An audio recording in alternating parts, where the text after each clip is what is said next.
Hello, donc je rouvre un nouveau vlog, on est le vendredi 1er novembre. Comme je vous l'ai dit dans le précédent, je suis toute seule. Monsieur est parti faire son déménagement, enfin le déménagement d'un collègue. Les enfants sont pas là, j'ai toujours pas reçu de SMS pour aller les chercher. Donc je viens vous voir pour vous parler lecture, puisque depuis hier, il s'est passé finalement beaucoup de choses.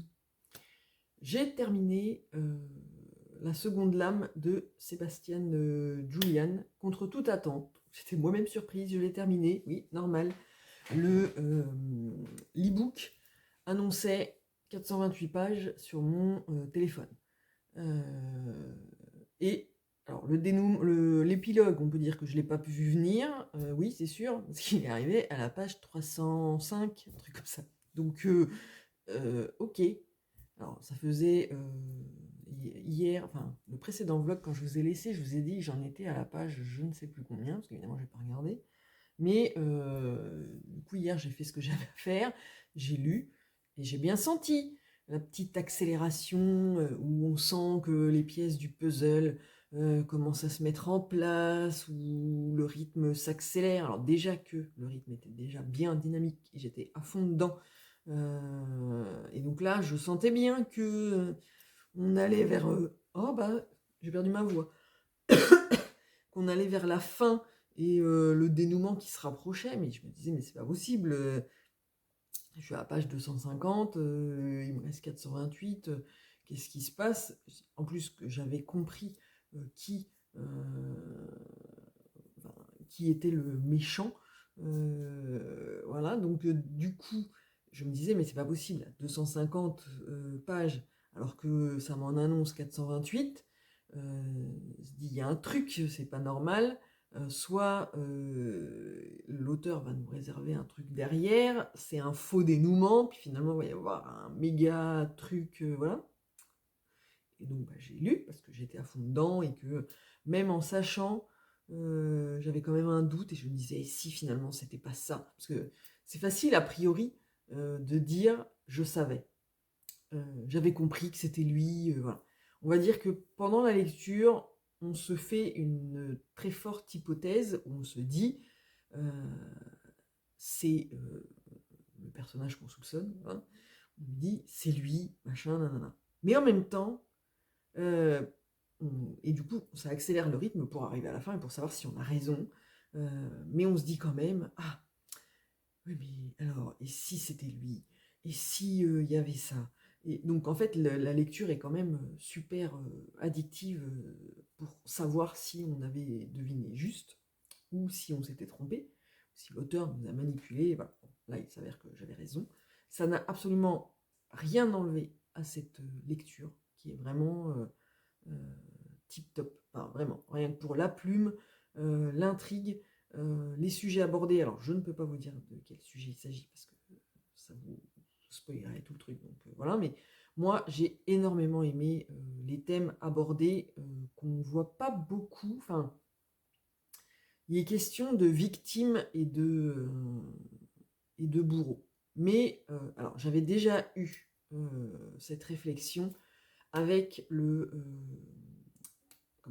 roman de Janine Cumiens, Une déchirure dans le ciel, où elle raconte l'histoire, enfin c'est une histoire vraie puisque c'est celle de sa famille, son frère et de ses cousines qui ont été, alors ces cousines qui ont été assassinées un soir, elles se promenaient sur un pont et donc elles ont été prises à partie, elles ont été assassinées, on les a jetées dans la rivière en dessous, enfin bref. Et son frère qui était avec elle a été accusé d'être celui, enfin voilà, il y a eu toute une histoire et il a été accusé d'être le coupable, que ce soit lui qui les avait. Et il y avait toute une histoire sur les coupables qu'on met en prison et que le temps qu'arrive leur procès, après, ils ont tendance à se victimiser, à se trouver des excuses, et on oublie un peu les victimes qui sont celles qui ont perdu la vie, parce que le bourreau, enfin, celui qu'on met en prison, et ben, on le met en prison, mais enfin, il reste vivant. Donc voilà, et donc il y a toute cette réflexion, et j'ai retrouvé ça dans ce roman, et donc j'ai énormément aimé. Euh, alors, du fait que j'avais compris, je ne mets pas un coup de cœur parce que j'ai pas été estomaqué par le dénouement final, mais c'était un pur moment, ne serait-ce que pour le fait d'avoir été embarqué dès le prologue dans l'histoire et d'avoir pas pu le lâcher, euh, d'avoir dévoré les pages les unes après les autres, enfin vraiment sans pouvoir me sortir de l'histoire parce que l'intrigue est super bien faite, l'écriture est hyper incisive et elle nous emmène. Enfin bref, donc du coup, c'était une super lecture. J'étais un peu surprise et ma frustration, en fait, vient du fait que je l'ai fini sans être préparée à le finir, quoi. Parce que j'étais sur mon téléphone à fond, puis d'un seul coup, hop, on finit un chapitre, j'appuie, on passe au chapitre suivant, épilogue. Je dis, épilogue, comment ça, épilogue? On est à la page 305 sur 408. En fait, à la fin, la maison d'édition euh, a mis plein de publicités pour des autres titres et des extraits d'autres parutions. Mais en fait, ils auraient dû le mettre. Enfin, j'ai échangé avec l'auteur sur Instagram et il disait qu'il allait le signaler. Oui, mais en fait, la maison d'édition, elle est au courant, puisque je pense que c'est elle qui l'a fait. Mais ça aurait été en version papier, ça me l'aurait pas fait, parce qu'en version papier, j'aurais été voir, en fait, à la fin. Je le fais tout le temps. Sur une version papier, je vais à mes risques et périls, parce que je vais voir combien il y a de pages réellement, et donc j'essaye de choper pile poil. Vous savez, on arrive avant les remerciements et à regarder combien il y a de pages. Et des fois c'est dangereux parce que on arrive à, faut pas lire des trucs, quoi. Et si on lit des trucs, des fois si la dernière phrase, le truc, ça peut te révéler voilà. Mais sur un exemplaire papier, je vais voir le nombre de pages. Là, sur une version numérique, je peux pas. Donc, je suis obligé de faire confiance à ce que me dit euh, le, le chiffre en bas, quoi. Et donc là, raté. Voilà, bon, c'est pas grave. Ça faisait que je terminais mon mois d'octobre sur une lecture, donc c'est très bien, parce que j'aime bien finir le mois d'octobre, enfin les mois en général, j'aime bien les finir. Donc j'ai fini un livre et comme ça, le premier jour du mois suivant, je recommence une nouvelle. Même si j'ai des lectures en cours qui sont en pause, mais j'aime bien quand ça se goupille comme ça. Et ben là, voilà, ça s'est goupillé comme ça. Je n'ai rien entamé hier soir. Par contre, ce matin, j'ai commencé celui-là, le tome 2 des Mémoires de la forêt. Donc, c'est les carnets de Cornelius Renard. Voilà.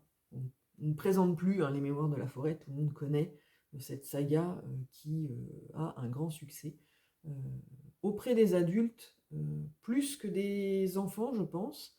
Mais ça ne me surprend pas parce que je trouve, j'avais déjà eu ce sentiment-là en lisant le tome 1, et là je l'ai, le peu que j'ai commencé, enfin j'ai lu 80 pages ce matin. Euh, je trouve que l'écriture est sublime, mais du coup pas adaptée pour des enfants, quoi.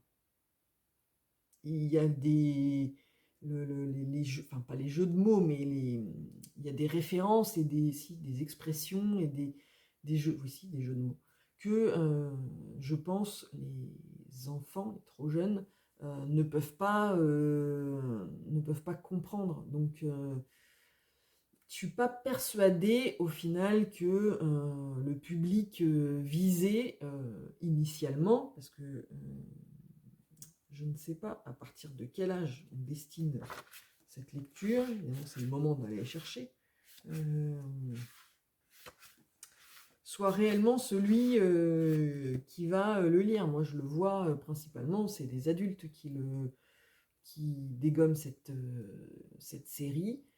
Je sais pas. Faudrait que je demande, tiens, aux dames de la bibliothèque euh, si elles ont des retours de jeunes qui le lisent. Voilà. Moi, j'ai pas le sentiment que ce soit vraiment des jeunes parce que je trouve que l'écriture est sublime, mais enfin, pour moi, c'est pas très très adapté aux jeunes. Cela dit, c'est très bien. Je l'ai commencé ce matin, donc j'aime bien, on retrouve les illustrations et on retrouve le renard, donc, comment il s'appelle? J'ai déjà oublié son nom. Archibald, qui se fait virer de sa librairie, puisque un loup, donc Cornelius Renard, c'est son grand-père, donc non, Ambroise, c'était l'ancêtre qu'on apprend assez vite finalement. Célestin, voilà, Célestin Loup arrive un jour et il brandit un titre de propriété. Et c'est lui le propriétaire de la librairie. Voilà, donc Archibald Renard, House dégage de la librairie et en emmenant quelques affaires, il découvre un petit carnet écrit par son grand-père qui est toujours vivant, hein, mais qui a eu un accident. Alors je pense que ça doit être un accident vasculaire cérébral qui fait qu'il est... il parle plus, enfin il est enfermé dans son monde et il communique plus avec, avec l'extérieur, voilà. Mais Archibald Renard doit, tombe sur le carnet, veut savoir et il découvre l'histoire de son grand-père, sauf qu'il a qu'un petit bout qu'il faut. Voilà. Et on sait dès le prologue que Cornelius Renard, quand il était plus jeune, a disséminé des bouts de son carnet chez différentes personnes et que donc il va falloir partir en enquête pour découvrir tout ça. Voilà. Bon, moi j'en suis là où il a fini, il a lu, donc en fait on le voit, il y a le carnet, la couleur est marron clair, donc on voit les endroits où on va être dans les carnets du grand-père. Là, il vient de lire le premier, et il est chez ses parents, et il va essayer de discuter avec son grand-père pour savoir. Donc, voilà. J'aime beaucoup l'histoire, ça me fait penser à... parce que des animaux qui sont comme des humains, qui échangent, qui communiquent, qui discutent, enfin voilà, ça me fait penser à la série de Jean-Claude Mourleva avec Jefferson, où le premier tome c'est Jefferson, le deuxième c'est Jefferson mène l'enquête, et là il y a le troisième qui est sorti, enfin, il y a déjà un troisième, je crois que c'est Jefferson au ski, il doit y en avoir un quatrième aussi, que j'aime beaucoup, c'est pareil, c'est les animaux qui... dans le premier, il menait l'enquête parce que le coiffeur du patelin avait été assassiné. Et donc, il était parti, Jefferson, donc c'est un petit hérisson, avec son copain, le cochon, je ne sais plus comment il s'appelle, enfin bref. Et donc, ils étaient partis tous les deux, ils enquêtaient. Et c'est des séries qui sont très très bien. Et pour le coup, la série Jefferson, je trouve, est plus adaptée aux jeunes enfants, aux enfants, puisque l'écriture est plus jeunesse, quoi. Là, l'écriture est un peu, le niveau est un peu plus élevé et peut être plus difficile à comprendre pour des jeunes enfants. Mais, voilà. Donc, j'ai commencé ça ce matin. L'idée, c'est de le finir avant dimanche.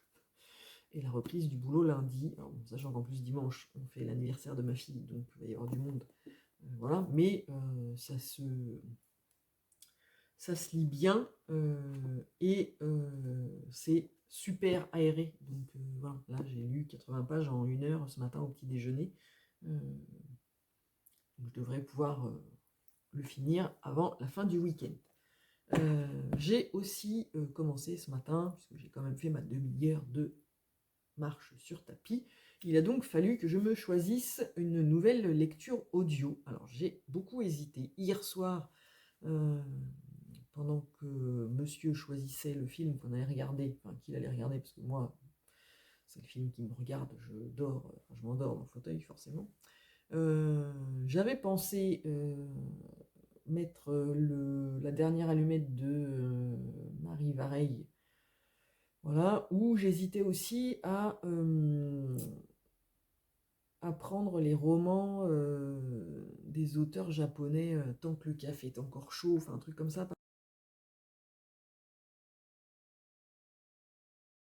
parce que le rythme est lent, apparemment, quand on les lit, mais je me disais qu'en audio, ça pouvait passer mieux, puisque l'expérience a montré, enfin, pour certains auteurs, par exemple, moi j'avais lu j'avais lu Karel Ferry en version papier, il y a longtemps, j'avais lu Zulu.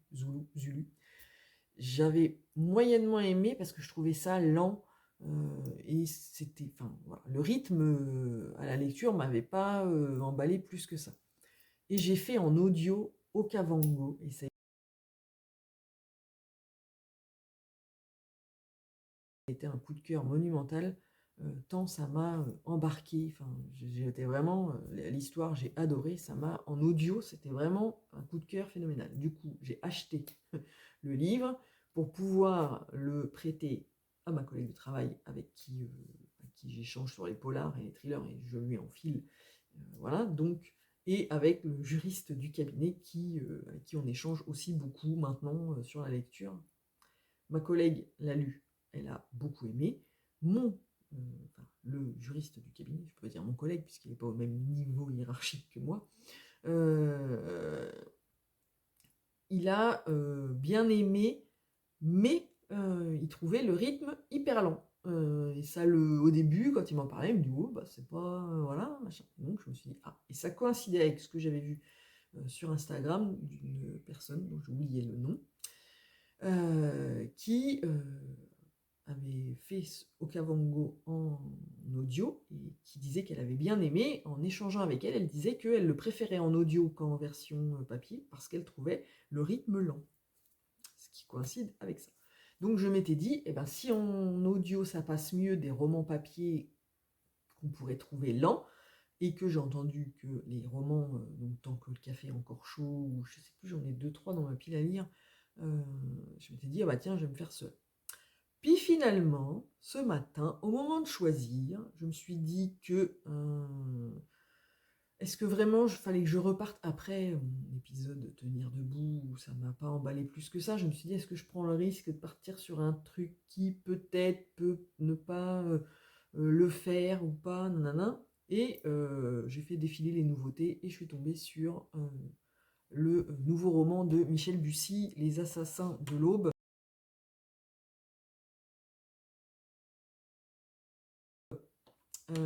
Du coup, j'ai pris ça. J'ai écouté l'extrait, parce que j'écoute globalement. Non, parce que Tenir debout, j'ai pas écouté l'extrait, j'y suis allée cash en ayant écouté l'avis de Aude Boukine, qui avait fait son avis sur. Elle a dû le faire en audio. Elle avait fait son avis en disant que l'audio, ça sublimait l'histoire. Bon, ben, voilà, l'expérience a montré que pour moi, ça n'était pas ça. Donc celui-là, je n'avais pas écouté l'extrait. Mais en général, j'écoute toujours l'extrait disponible pour voir si la voix et la façon de parler me plaisent ou pas. Voilà. Donc là, ce matin, j'ai écouté l'extrait. Ça allait. Donc c'est parti. J'ai utilisé mon crédit, puisque moi j'écoute sur Audible, hein, avec le compte de monsieur, puisque monsieur a Amazon Prime, et qu'avec Amazon Prime, quand j'ai commencé, j'avais les 2 premiers mois gratuits. Donc du coup, voilà. Ça le fait beaucoup rire, parce que c'est son compte à lui. Il dit que si il meurt, on pourra dire que c'était un homme qui lisait beaucoup, vu qu'en plus j'utilise le compte Amazon Prime pour commander mes bouquins, alors que lui, il lit pas une ligne, mais bon, bref, ça nous fait rire. En tout cas, voilà. J'ai choisi ce matin Les Assassins de l'Aube de Michel Bussy. J'en suis au chapitre 6 ou 7. Enfin, ça démarre bien, ça pose l'histoire. Je trouve. Là, j'ai eu la présentation de tous les personnages. Je trouve que les personnages sont un peu caricaturaux, on va dire, que c'est comme si on avait l'impression qu'il faut remplir faut cocher la case, j'ai voilà, une représentation d'une catégorie de la population. Voilà. Mais bon. Mais sinon, ça s'écoute bien. Ça se situe en Guadeloupe, où il y a un riche, un millionnaire qui disparaît, bon, qui est rapidement retrouvé zigouillé. Donc, on suit le capitaine Valéric, qui est revenu en Guadeloupe après être parti. Donc, on comprend qu'il y a eu des petits différends avec sa mère. Donc, voilà, on n'en sait pas plus, là où j'en suis, on n'en sait pas plus, mais on comprend que il est revenu, mais qu'il y a eu des histoires qui ont fait qu'il était parti. Voilà. Et il a 2 adjoints, donc Jolène, femme, la trentaine, qui cherche à faire des rencontres sur Tinder.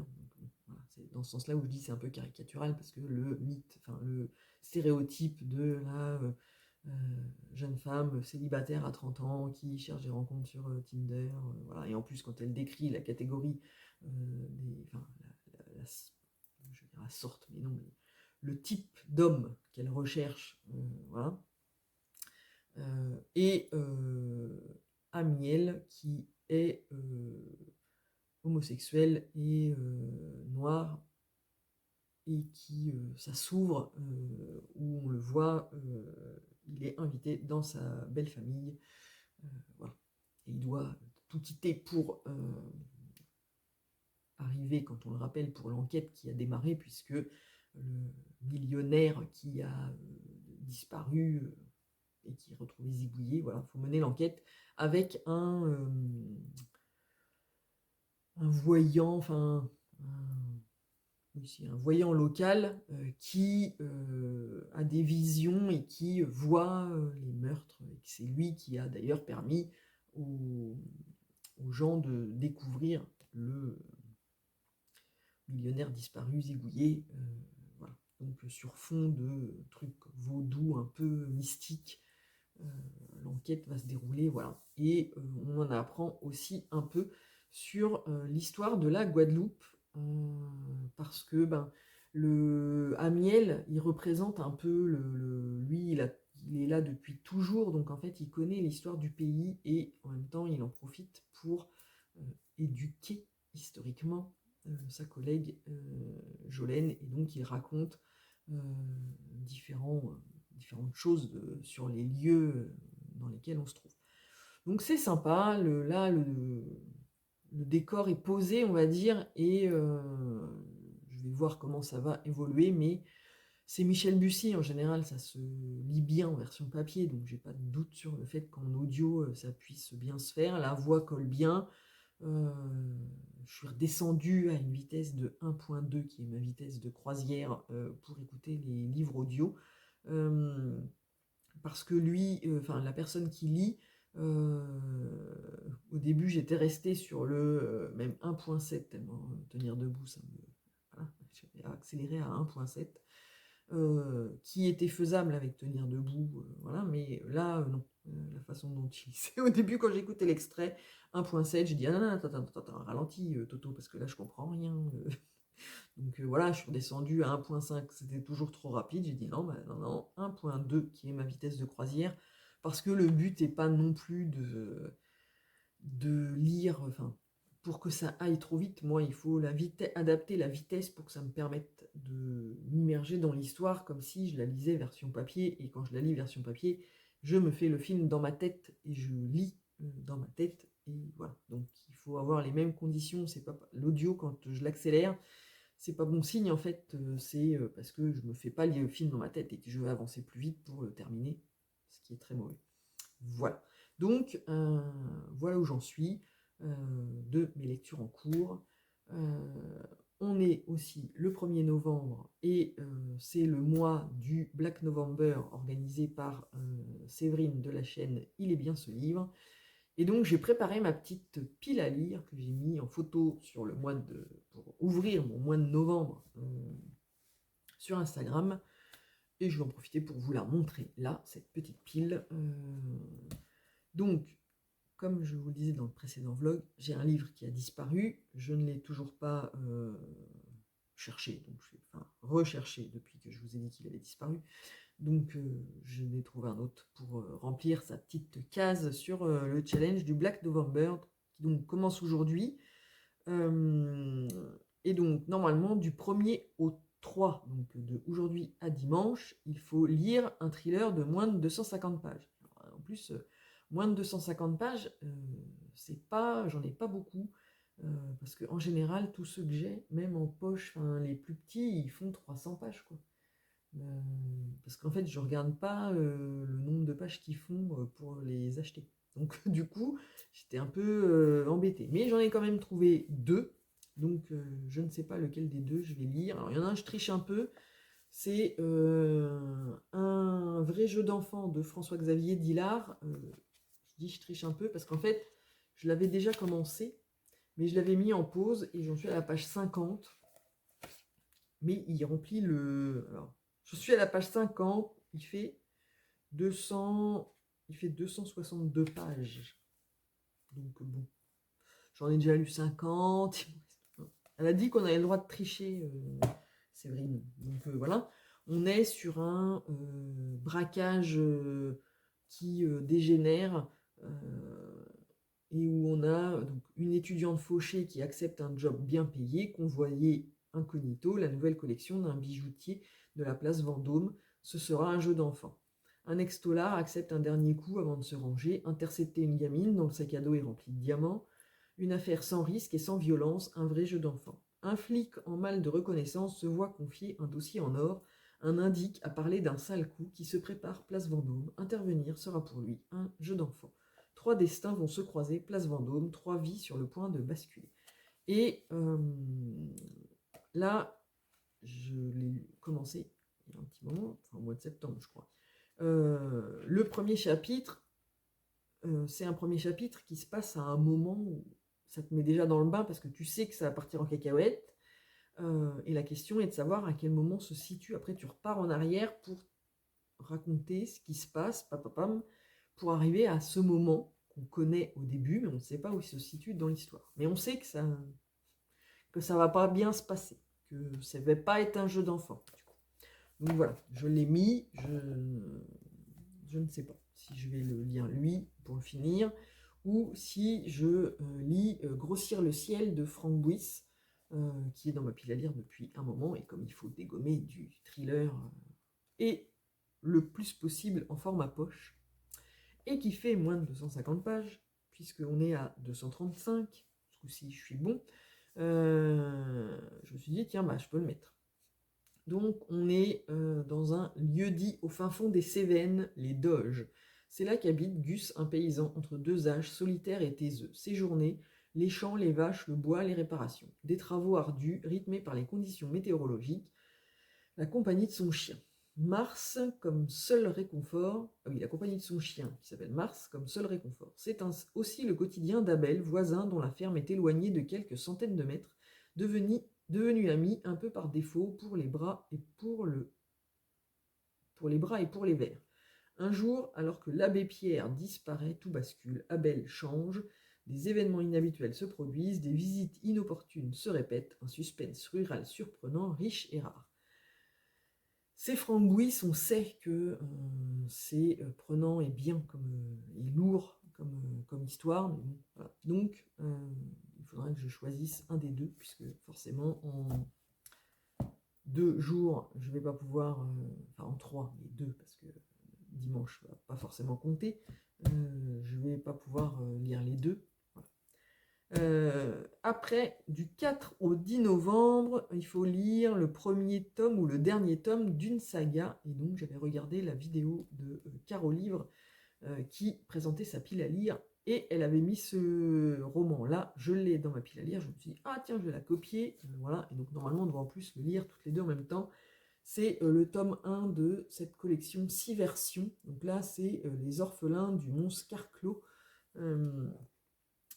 C'est une espèce de truc de podcast qui raconte des faits criminels. Et donc, Euh, 6 versions, parce que, je pense, là, un corps, 5 adolescents, une créature monstrueuse, 6 versions, où est la vérité? Je pense que chacun va nous raconter sa version d'un événement, et on va devoir savoir qui a raison et qui a tort. Un soir d'août, sur les pentes sauvages de la montagne écossaise, Tom Jeffries, 15 ans, disparaît. L'été suivant, son corps est retrouvé dans les marécages. Accident ou crime, le doute subsiste. 20 ans plus tard, dans son célèbre podcast 6 versions, Scott King donne la parole aux témoins pour tenter de résoudre l'énigme. Les adolescents ont grandi, ils racontent et leurs souvenirs se contredisent. Leur exploration de la mine désaffectée, leur découverte de l'alcool et de la marijuana, l'histoire de Nana Varek, la créature fantastique qui entrait ces lieux, leur jeu cruel avec les habitants les plus étranges du village, qui dit vrai. Voilà. Le but est de savoir qui est le coupable, et forcément parmi eux, le tout va être de savoir lequel a commis l'irréparable. Voilà. Donc, ensuite, du 11 au 17 novembre, il faut lire un thriller dénonçant le racisme. Donc, j'ai choisi La colère de S.A. Cosby. J'ai déjà lu Les routes oubliées de lui et j'avais énormément aimé. Donc, là, c'est son deuxième roman. J'ai aussi Le sang des innocents dans ma pile à lire, mais je voulais les lire dans l'ordre, donc j'ai pris celui-là. Et on nous dit sur la 4e de couverture, Ike Randolph est noir, Buddy Lee Jenkins est blanc.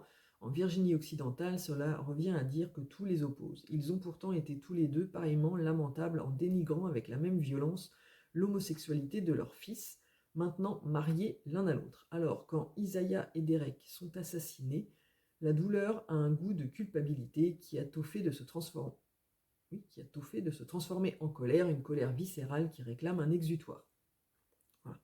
Donc là, racisme à fond, en plus homosexuel, donc on est bon. Et S.A. Cosby a une écriture, enfin moi je me souviens, Les routes oubliées, j'avais adoré, on avait l'impression de lire un film de Tarantino. C'était rythmé, génial, donc j'ai hâte de le lire, celui-là.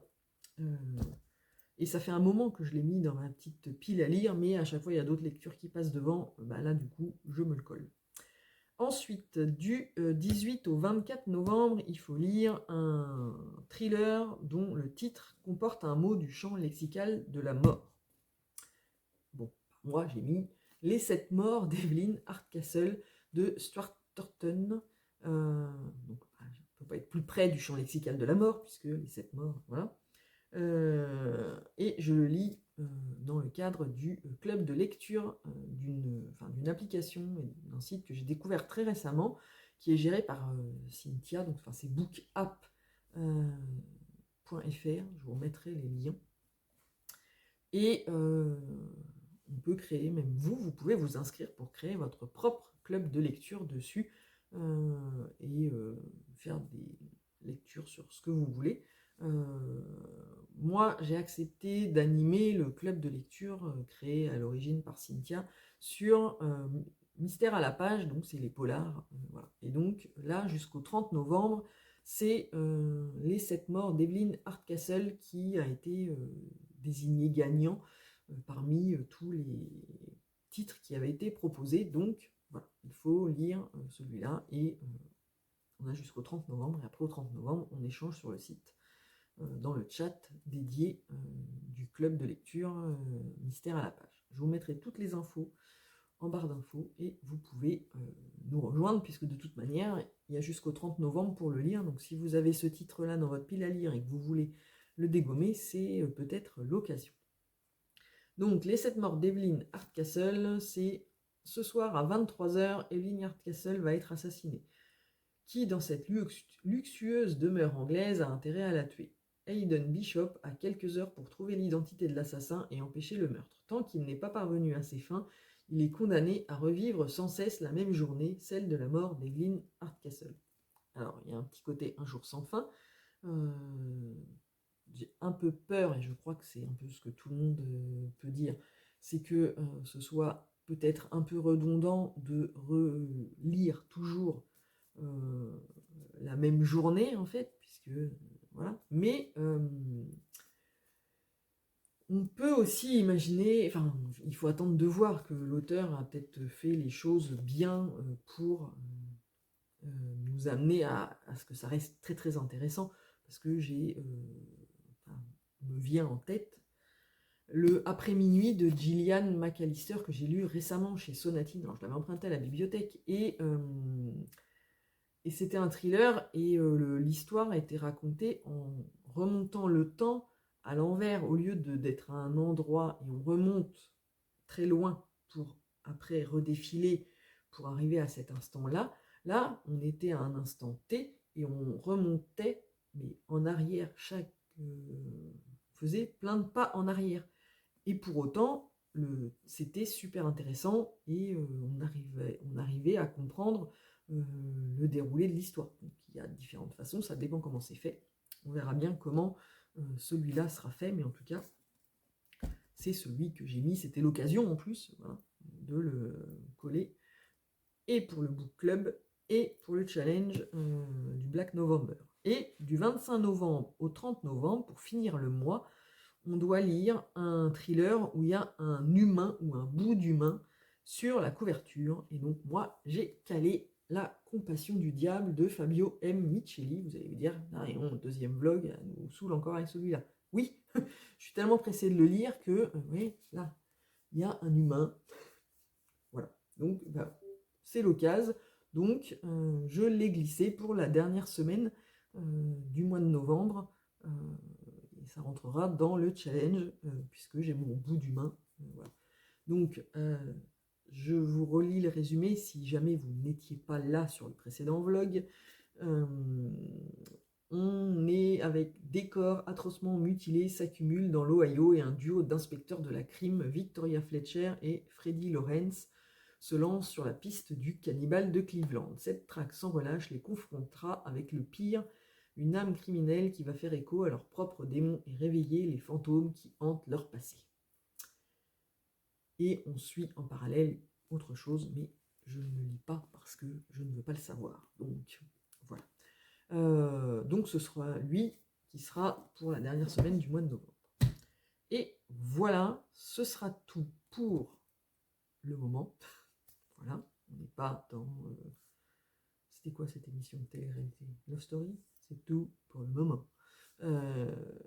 Je vais retourner à ma lecture en attendant que mes enfants me fassent signe pour que j'aille les récupérer.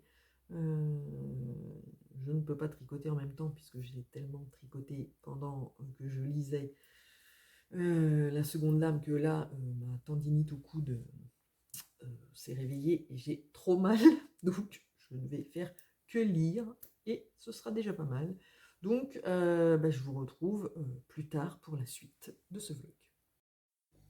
Hello, donc on est mardi 5 novembre, je reviens vous voir pour faire un petit point rapide sur mes lectures. Je ne suis pas venu depuis le jeudi dernier, le 1er novembre. C'est un peu enchaîné entre le dimanche, l'anniversaire de ma fille, voilà, hier, reprise du travail en fanfare, voilà, donc du coup, hier matin, la reprise pour les enfants, c'était compliqué de se lever, donc pas le temps de venir vous voir, j'en profite, je viens ce matin.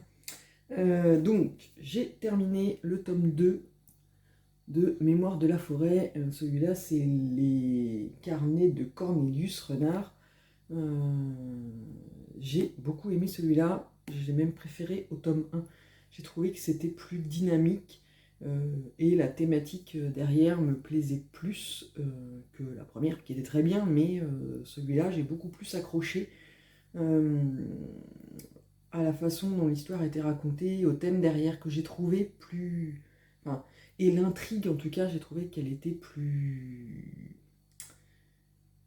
intéressante et avec plus de suspense dans le sens où la première, bon, on comprenait un peu, enfin moi j'avais compris en tout cas assez vite ce qui s'était passé.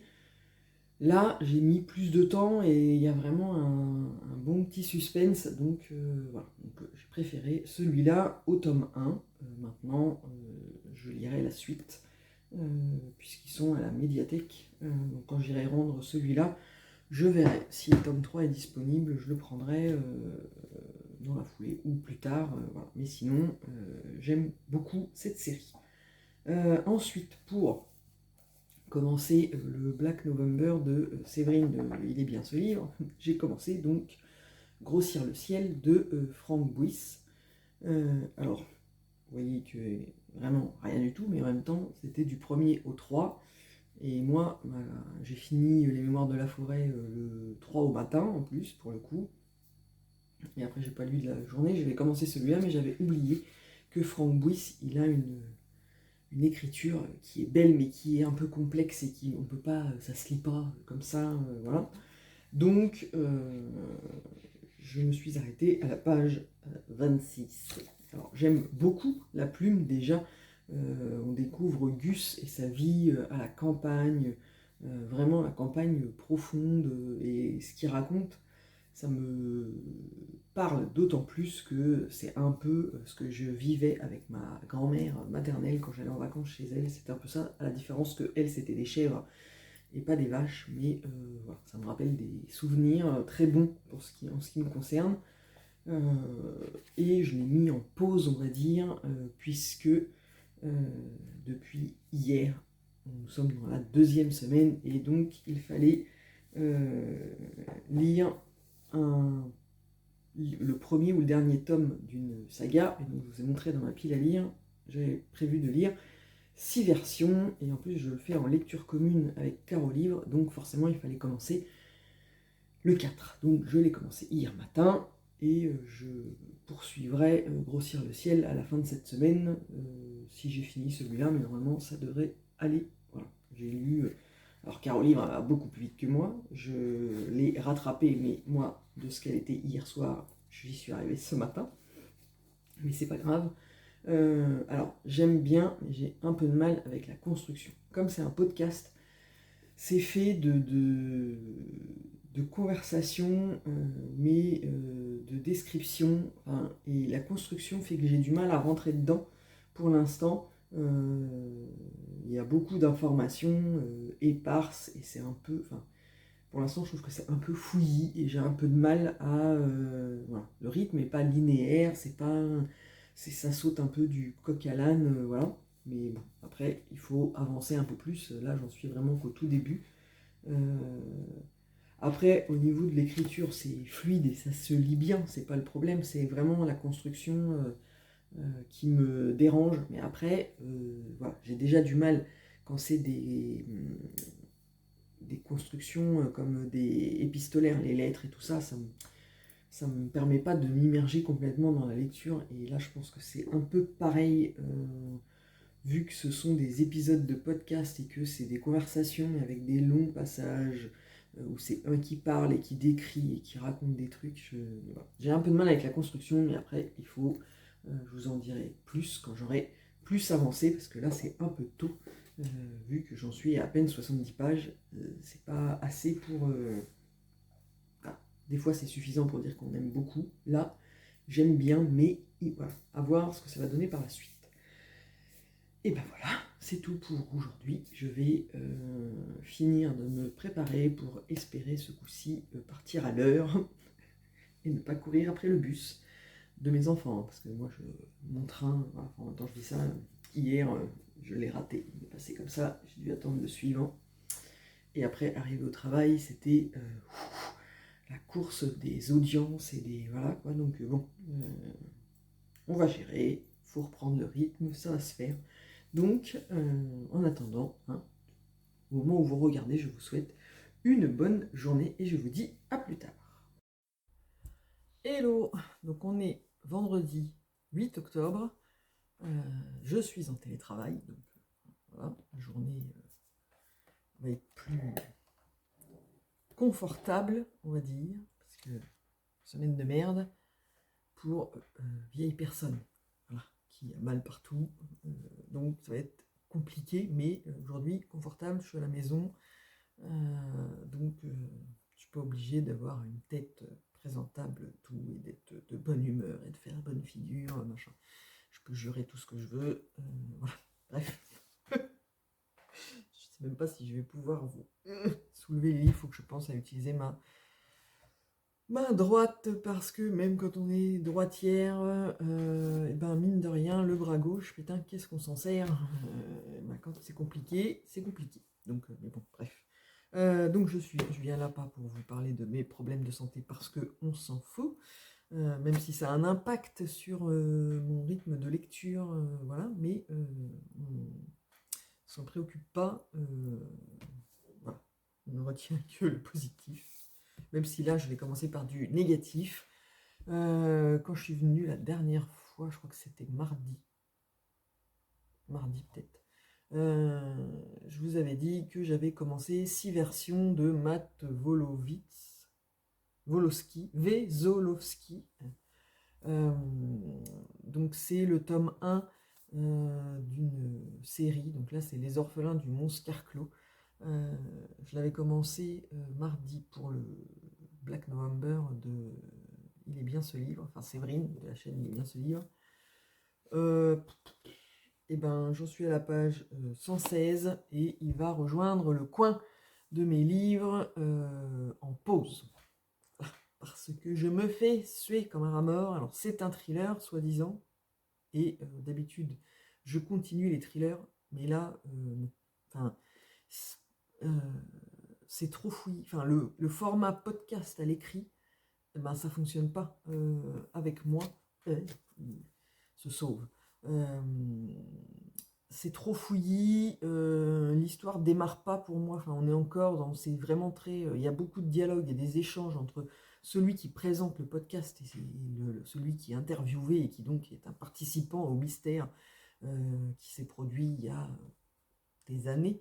Voilà, donc ça pourrait être dynamique, c'est des conversations, nanana, mais en fait, non, ça ne fonctionne pas. Enfin, moi, j'arrive pas à m'immerger dedans, ça m'intéresse pas, j'y vais pas avec plaisir. La preuve, dans le train, si je peux, je reste avec mes écouteurs et je scrolle sur Instagram, TikTok, voilà. Et d'habitude, je le fais que sur le quai en attendant le train, et quand le train arrive, je range tout ou je me mets mon son de pluie dans les oreilles pour ne pas entendre les conversations autour et je dégaine mon livre. Et là, non.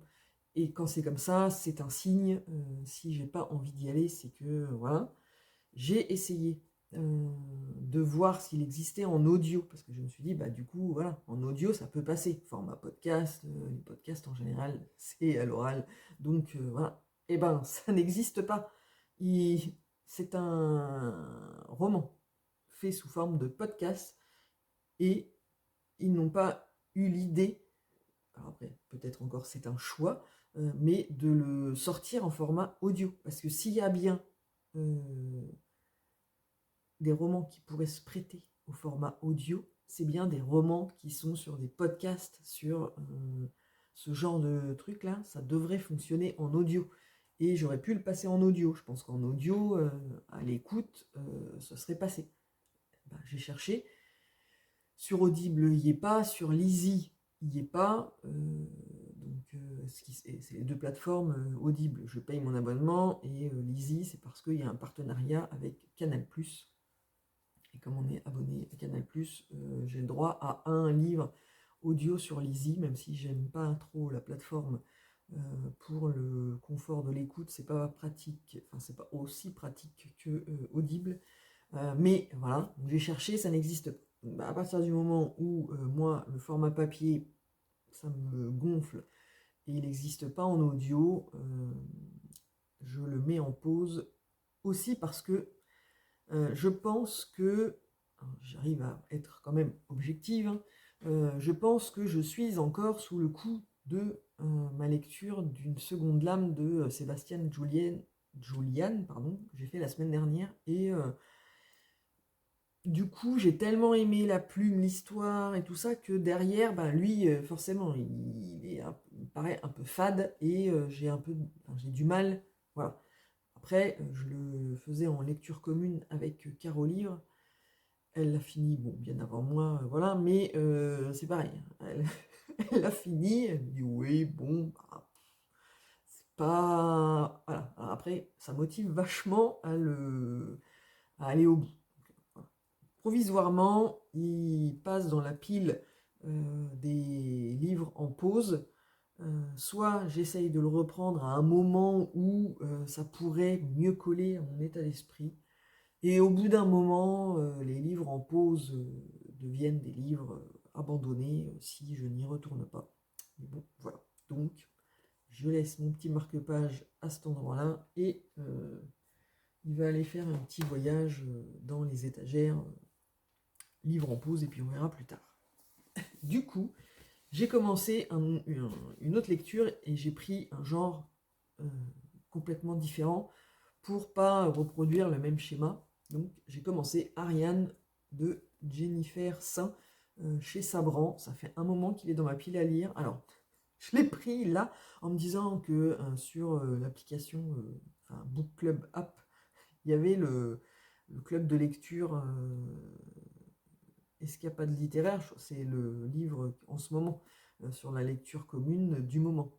Et quand je suis allée voir tout à l'heure, il reste 2 jours pour le lire. Je viens de le commencer, c'est pas gagné que j'arrive à le lire en 2 jours, mais c'est pas grave, on s'en fout. Là, on a un week-end à rallonge, même si moi, il va être très occupé le week-end, mais je vais bien trouver du temps. En tout cas, voilà, je l'ai commencé hier soir, oui, c'est ça, hier soir dans le train du retour. Bon, c'est que le début, ça présente les personnages, et il y en a beaucoup, et c'est la mythologie grecque. Il faut remettre les liens avec tout le monde, et voilà, mais à côté de ça, je trouve quand même ça intéressant, et j'ai déjà mis 2 petits marque-pages de phrases qui m'ont marqué, toujours sur la condition des femmes, hein, voilà, mais donc j'aime beaucoup.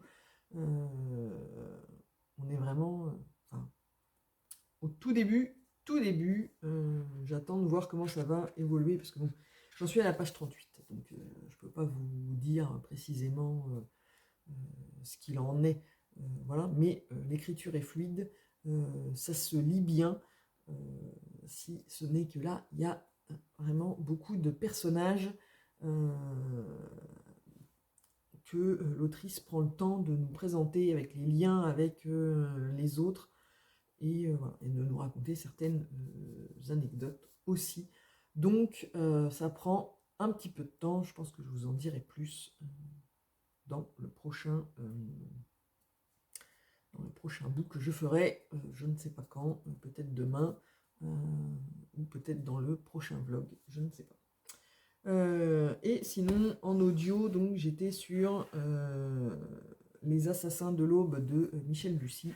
Je n'ai pas avancé, puisque ça fait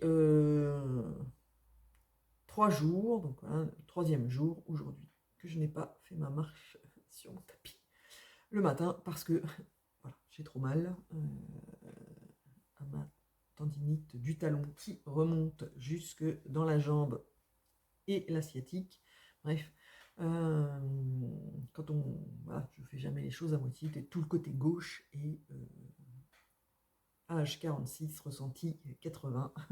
Voilà, donc comme ça me fait trop mal, et ben je marche pas le matin sur le tapis, même si j'aimerais bien. Je pourrais le faire, hein, je l'ai fait en début de semaine, voilà, ça le fait, je fais. Mais après, dans la journée, mardi soir, j'ai cru que j'allais jamais pouvoir rentrer du travail et atteindre la gare à temps pour choper mon train, tellement ça me faisait mal et des coups d'électricité dans la jambe. Donc voilà. Bref, j'attends désespérément que le service rhumatologie du CHRO, enfin du centre hospitalier d'Orléans, me rappelle pour me fixer un rendez-vous avec le rhumatologue, qui est mon dernier espoir. Parce que j'ai mangé des cachetons, voilà, et il y en a marre. Alors pourtant c'était bien. Mon traitement de corticoïdes du médecin avait super bien fonctionné, je n'avais plus mal du tout, mais du moment où j'ai arrêté, la douleur est revenue, elle est toujours là, et plus ça va, plus ça se propage, parce que je me fous de travers, parce que je fais les mauvais mouvements pour soulager d'un côté et je fais mal de l'autre, enfin bref. Voilà, donc tout ça pour dire que je n'ai pas avancé dans Les Assassins de l'Aube de Michel Bussy, que je fais en audio, et du coup l'audio je le prends tout le temps sur le tapis. Donc alors Je pense que ce week-end, bon, je vais refaire un peu comme voilà, c'est le week-end, je vais moins marcher que la semaine. Je vais me refaire mes sessions le matin, quitte à réduire la vitesse du tapis pour marcher plus doucement. Et hop là, on verra bien. Je vous tiendrai au courant. En attendant, va falloir que j'aille travailler. Hein. Le dieu de la connexion était avec moi, donc j'avais pu tout est bien connecté, ce qui fait que j'ai préparé mon petit café. Là, il est 8h15. Il me reste 15 minutes avant de commencer ma journée. Donc, je vais pouvoir me faire quelques pages d'Ariane et vous en dire plus lors de la prochaine fois que je vous prendrai. Donc, je vous dis à plus tard. Hello, donc on est dimanche matin et je viens faire le dernier rush de ce vlog où je vais vous parler de ma lecture en cours. Et hier on était samedi, je suis allée à la médiathèque, donc j'ai craqué, on en parle après. Donc, Ariane de Jennifer Saint chez Sabran, que j'ai commencé jeudi soir, oui, je vous en ai parlé vendredi matin. J'aime énormément la plume de l'autrice. C'est magnifiquement écrit. Alors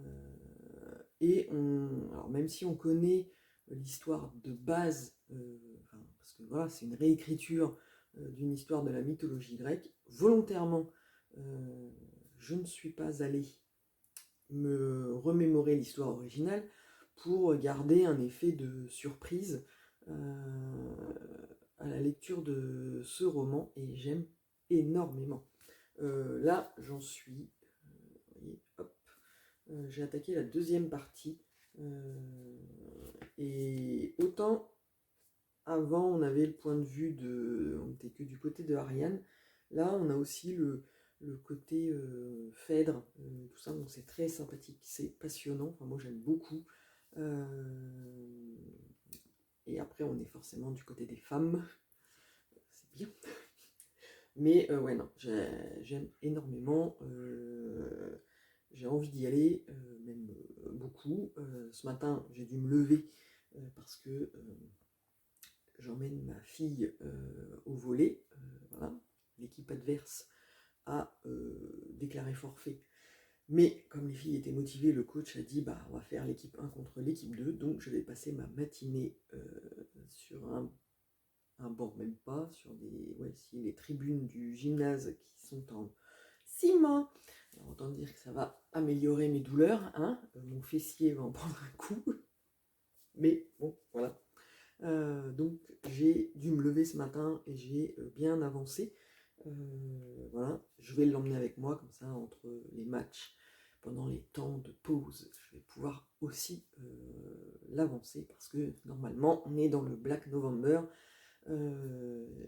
Donc, à partir de... Alors lundi, c'est férié, mais on va chez mon papa, puisque c'est son anniversaire. À partir de lundi, je suis censée commencer le livre de la 3e semaine. Et il faudrait que j'ai fini celui-là pour que ce soit bien calé.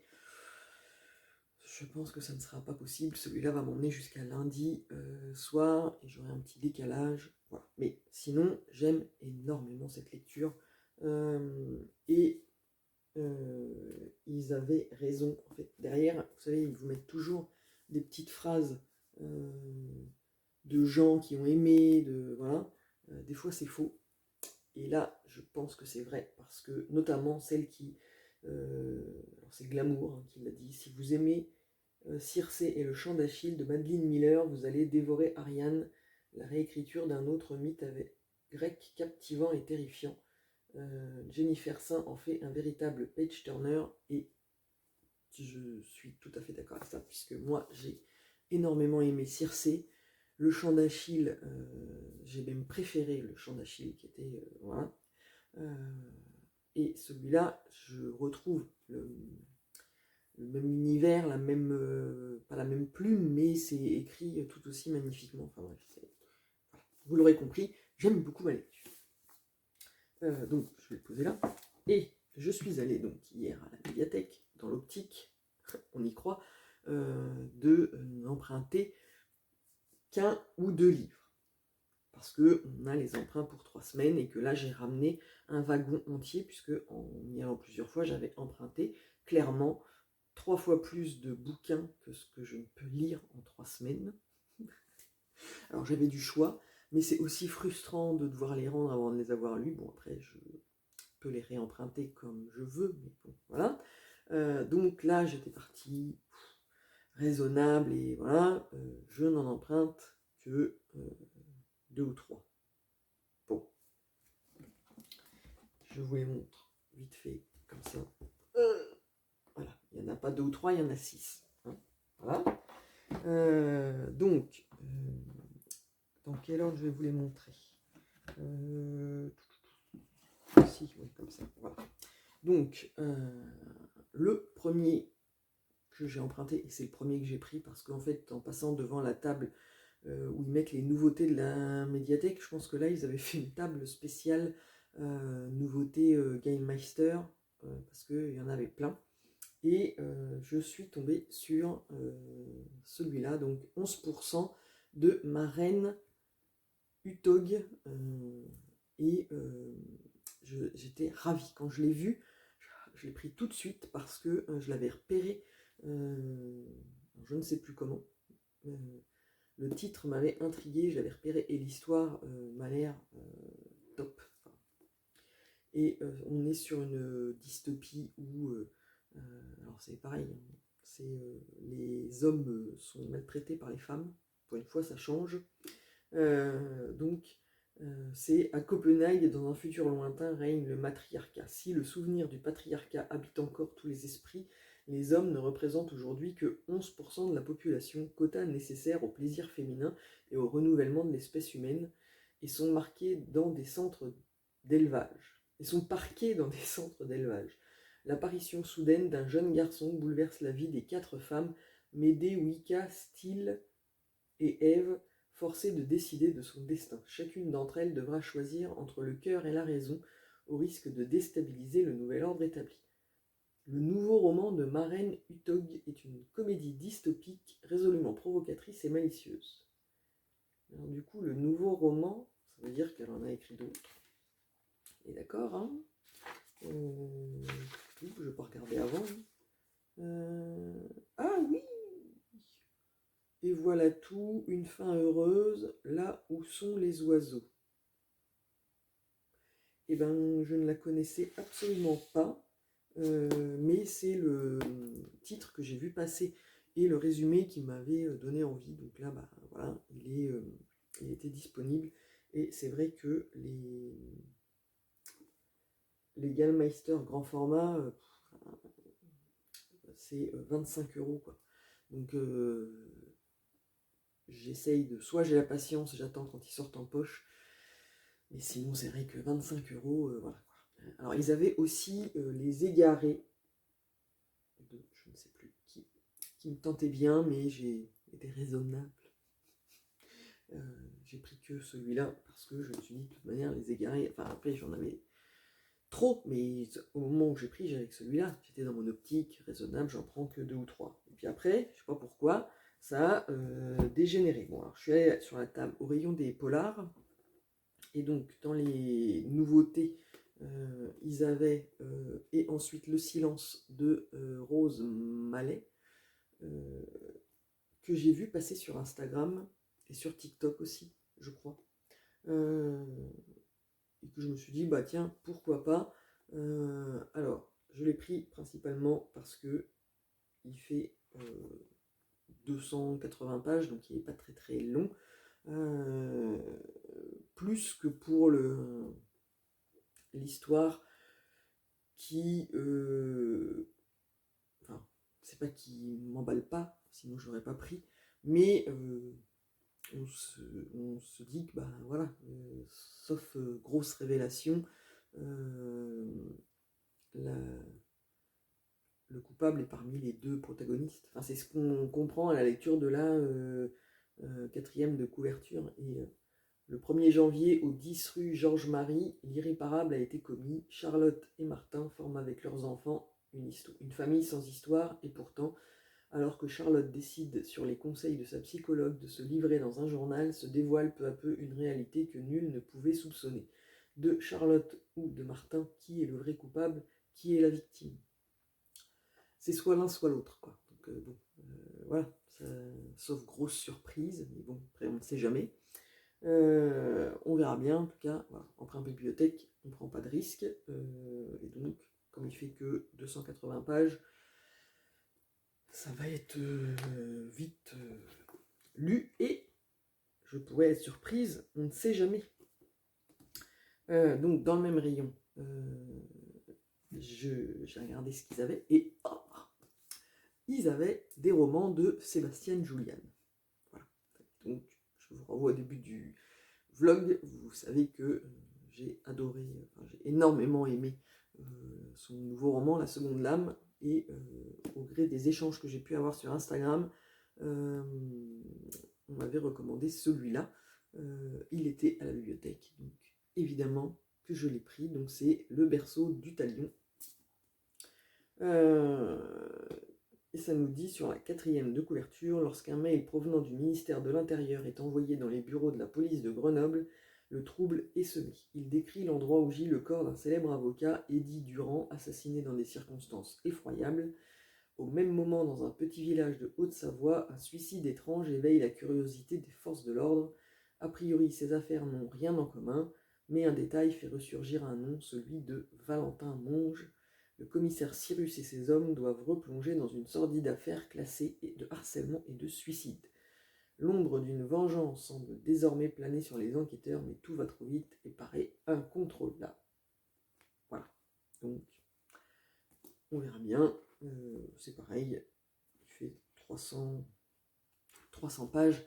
Donc, je ne suis pas en vacances, et voilà, mais ça devrait le faire. Et ensuite, j'ai fait comme je fais d'habitude, je déambule dans les rayons, et je suis passé dans le rayon où il y avait les romans de Djali Amadou Amal. Et comme j'ai beaucoup aimé Cœur du Sahel et qu'ils avaient Les Impatientes, évidemment, j'ai pris celui-là pour découvrir plus avant la plume de l'autrice.